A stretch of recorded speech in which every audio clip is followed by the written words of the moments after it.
If you have ever been overwhelmed by your emotions, you want to listen to this video. I'm going to be talking about the sacral chakra, what it means, what it holds, and what might show up as a blockage if you need some rebalancing in your energy. So, your sacral chakra is your space of creativity, emotions, and it holds past memories. It encompasses the area below your belly button, so above the root chakra, but below your belly button. It is the area of the womb that holds and stores emotions. It's the place in our body that creates. It's the place in our body that allows us to birth beautiful things, but it also holds our memories. When your sacral chakra is unbalanced, it can show up as having moments over time where you feel like it's hard to regulate your emotions, where you feel like you're easily triggered, where you feel like you are very emotional, especially if you are not someone who's emotional to begin with. So if you are someone who's usually pretty calm, who finds it hard to express yourself, express emotions, and you feel like one day something just hits and you are crying or angry, that is when you know your sacral chakra needs attention and love. If you do find it easy to express your emotions, this might show up for you as a constant need to express your emotions. So you might cry, you might talk it out, but you still feel like there's this heaviness in your body that is based on emotional energy. And because this chakra holds our memories, it sometimes shows up in different ways. As humans, we might not remember our memories, but our body remembers the energy of that moment.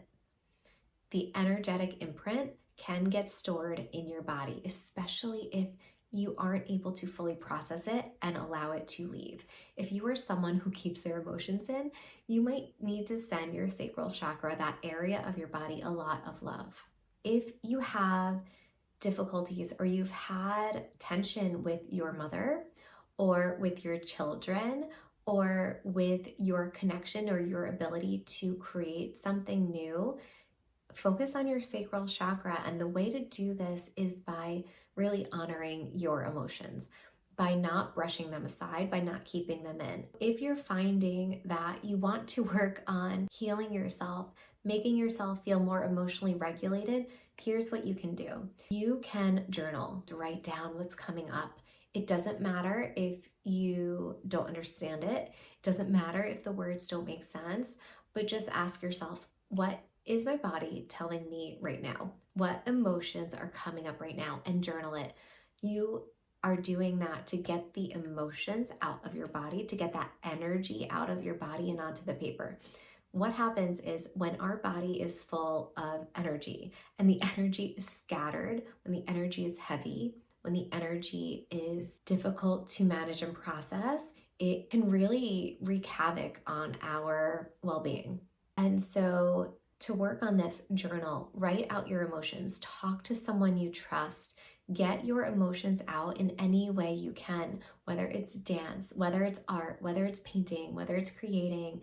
It doesn't matter what you do, but in the moments when you are emotionally triggered, when you are emotionally drained, when you are exhausted, when you just don't feel like you have the energy to connect with other people, when you feel heavy, when you feel like all you want to do is curl up in a ball and lay in bed, that is when your sacral chakra needs some love.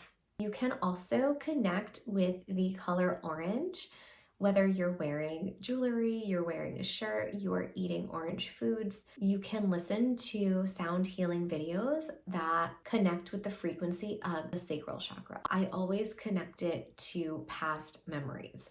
And what I've seen as a Reiki Master and a intuitive psychic who really notices what the body is saying, even when people don't remember, is that past memories, especially when emotions were triggered or you felt a certain type of way, that is what's coming up in the moments when you feel emotionally overwhelmed. So in the moment when you feel emotionally overwhelmed, the best thing you can do is give yourself time and space and awareness to connect with that feeling. Why are you feeling that way? And here's the thing, what does it remind you of? It's okay to remember the feeling in the moment, but the sacral chakra wants you to tie it to a past experience. So when something is bothering you emotionally, think about, what is this current situation reminding me of? What is it calling in me? What does it want me to become aware of? What might have been held in your body for so long, and this is just a lesson and a theme to let you work through it. So those are my favorite things to help you move past the sacral chakra. But you can also, if you love crystals, you can use carnelian crystals or moonstone crystals. You can connect to the moon and do some releasing based on the lunar cycles. And most importantly, I think the most practical thing you can do is just honor your emotions in a way that is safe and sacred for you. By doing that, becoming aware of what you're feeling and not pushing it down within you, not bypassing it, not ignoring it. I think that is the best thing, the most practical thing you can do in the moments when your sacral chakra needs more love. So let me know if this is one of the chakras that always gets affected in your body, and let me know what are your favorite ways to work through your sacral chakra rebalancing.